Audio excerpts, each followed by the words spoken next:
When I settled into my new home on Willow Creek Lane, I thought I'd found my slice of peace. A corner lot with a sprawling lawn, a few towering pines, and a view of the Front Range that made every sunrise feel like a gift. I'm a retired Marine, 52 years old, and after decades of noise and orders, all I wanted was a quiet place to grill steaks, plant peppers, and live without someone barking about mailbox colors or hedge heights. The house was sturdy brick, 2 stories, a little weathered, like me. Best of all, my property wasn't under the homeowners association. I checked the deed 3 times with the county and once with a lawyer to be sure. Freedom, I thought, was mine. But freedom, it turns out, has enemies. Her name was Deborah Hensley, the HOA president across the street. Late 50s, always dressed like she was auditioning for a country club board, with a smile that never reached her eyes. The first week, she marched over, clipboard in hand, and informed me my flower beds needed to align with community aesthetics. I explained, calmly, that my land wasn't HOA turf. She blinked like I denied the sun existed. "Well," she said, "we all strive for harmony here." I nodded. She didn't. Trouble brewed a month later when I noticed tire tracks gouging my lawn's edge. Deep ruts, like someone had driven a tank through my grass. I figured it was a one-off, maybe a lost delivery guy. Then it happened again. A week later, I caught the culprit red-handed. Deborah, in her gleaming white Cadillac Escalade, swung wide at the corner and rolled right over my lawn to shave seconds off her driveway turn. She didn't even glance my way. I stood on my porch, jaw tight, as she did it again the next day. My new sprinkler head $30, freshly installed, snapped like a twig. I planted a sign, "Private property. No vehicles." By morning, it was gone and was later found in her recycling bin. I called the police on non-emergency line. The officer, barely old enough to shave, shrugged. "No video, no big damages. It's a civil matter." That night, staring at the ruts under moonlight, I realized Deborah wasn't sloppy. She was marking territory. I hadn't come to Willow Creek for war, but I'd be damned if I let her wage one on my lawn. I went tactical. A motion-activated camera, hidden in a pine tree, synced to my phone. 3 days later, ping. Deborah's Escalade, easing onto my grass like it was her shortcut. The tires churned up sod. Her bumper grazed where my sprinkler once stood. I caught her again a week later, tossing a trash bag against my fence at 2 a.m. Raccoons tore it open, scattering coffee grounds and plastic across my daisies. Then the kicker, 2 HOA guys in orange vests showed up, mowing a strip of my lawn, claiming Deborah said it blocked traffic visibility. I stormed out, demanded answers. They shrugged. "Orders," one mumbled. Enough was enough. I wrote a cease and desist letter, polite, factual, no cussing, though I wanted to. I included my deed, highlighting my non-HOA status, and emailed it to the HOA's address, which I'd bet Deborah ran from her kitchen. Her reply? A letter claiming my lawn was part of a historic community path from the 1980s, an easement by tradition. I laughed, then stopped when I saw an HOA poll in their newsletter. "Do you support barriers on shared pathways?" Someone botched the coding, and results went public. 80% backed barriers. I hadn't even voted. Deborah doubled down. She and 2 HOA cronies parked themselves on my corner, pointing at my grass, my tree, my camera. I recorded their huddle from my window, smirking. Then I visited the city hall. 1 hour, 1 permit later, I had approval for 4 yellow bollards, set 6 feet inside my property line. I scheduled the install quietly, letting the steel do the talking. That Thursday, a metallic crunch woke the neighborhood. I grabbed my coffee and peered out. Deborah's Escalade was nose-deep in my bollards, bumper shredded, grill twisted.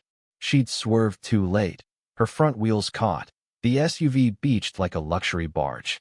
She climbed out, heels clicking, and screamed not pain, just rage.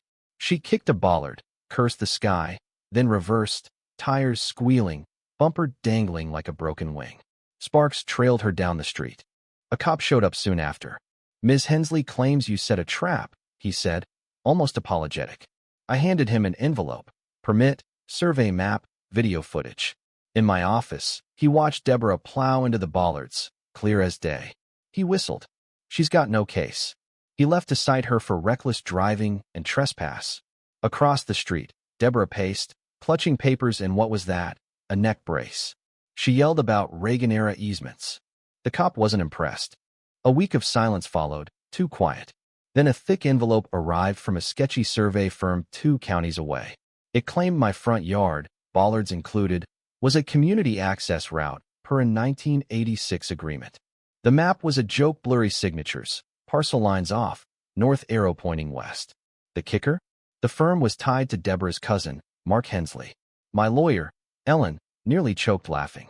We filed a complaint with the state and sent a cease and desist to Deborah, the HOA, and the fake firm. Then came sabotage. One night, I heard a hiss. Flashlight in hand. I found my irrigation valve sliced clean, water flooding my garden. Cameras caught a figure, the same height, same ponytail as Deborah, fleeing. No clear face, so the police called it circumstantial. The next day, orange cones and a plastic sign appeared by my bollards. Community access closed. HOA. I called the cops again. The officer, shaking his head, helped me remove them. You're in deep with these folks, he said. Deborah's next move was a public HOA bulletin, hinting I was a troubled loner with mental health concerns. She even suggested the city intervene for public safety. 2 city officers showed up, asking about guns and volatile behavior. I showed them the fire damage from a trash pile Deborah likely lit, the fake map, the cones, and the videos. They left, apologizing. That day, I told Ellen, no more games. We sued Deborah and the HOA for harassment, damage, fraud, defamation, and abuse of power. The courtroom was a circus. Neighbors in Sunday best, reporters jotting notes. Deborah wore a white blazer, her lawyer a purple tie, and too much cologne. My lawyer, Ellen, laid it out. This isn't about neighbors. It's about a citizen harassed, slandered, and targeted by an HOA with no authority over him. Deborah's lawyer babbled about civic duty and shared paths. We showed the real survey map, then Deborah's fake one. The crowd snickered when Ellen pointed out the north arrow. The judge didn't. Videos played. Deborah's Escalade tearing up my lawn, her trash toss, the bollard crash, her kicking the steel in a fury. Night footage showed a figure, her silhouette cutting my irrigation and lighting a fire. Neighbors testified she'd called me a problem and once said, I'll drive him out, one way or another. A former HOA board member confirmed she'd pushed a legal overreach for years. We presented a $4,000 landscaping bill. Deborah took the stand, voice shaky, claiming I'd terrorized her. Ellen dismantled her. Did you mow his lawn without consent? I don't recall. Did you publish a fake survey? It was tradition. Did you question his sanity publicly? Silence, then no. The judge ruled in 20 minutes. Deborah was liable for harassment, defamation, and fraud. The HOA enabled her illegal acts.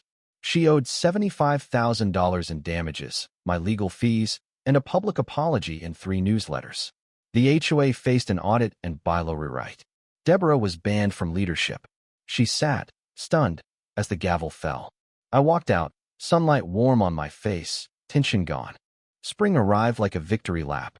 I reseeded my lawn, planted spiky junipers where Deborah's tires once rolled, and repainted the bollards, naming them after founding fathers Jefferson got a dent from her last ride. The HOA's apology ran in bold print. The new president, a kind retiree named Clara, invited me to a meeting. I passed, busy with a new patio. Deborah's house went up for sale. She left in a U-Haul, eyes averted. I watched, coffee in hand, no hate, just peace. A kid from down the street, all freckles and bike tricks, dropped off muffins his mom baked. His note, in blue crayon, read, "Thanks for beating the mean lady. My cat likes your bushes." I framed it. That weekend, I hosted a barbecue, ribs, coleslaw, cold beer. Neighbors came, some new friends, some old witnesses.